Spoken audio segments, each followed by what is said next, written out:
नमस्कार शेतकरी मित्रांनो, जर तुम्ही शेतकरी असाल तर हा व्हिडिओ खास तुमच्यासाठीच होणार आहे.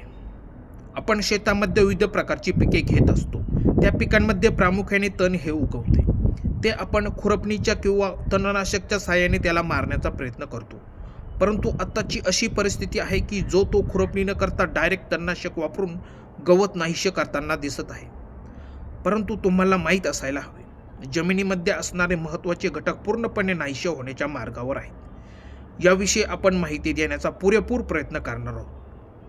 व्हिडिओ स्किप न करता बघा, आपल्याला पूर्ण माहिती मिळेल. तर चला जाणून घेऊया. मित्रांनो, तुम्ही बघतच असाल, सर्वत्र शेतातले गवत मारण्यासाठी तणनाशक फवारणी खूप मोठ्या प्रमाणावर केल्या जातात.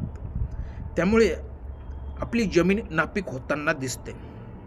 मातीतले सूक्ष्म जंतू आणि जीवाणू यामुळे ते मरण पावतात.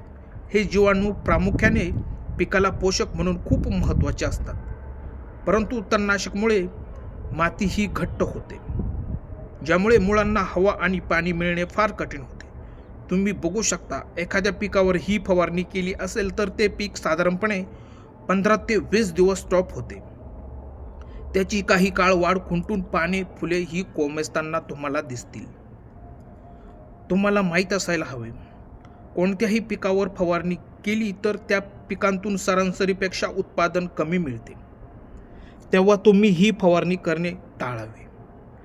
तण हे खुरपणीच्या साहाय्याने काढून घ्यावे, कारण आपल्या जमिनी वाचतील तर आपण सर्व वाचू.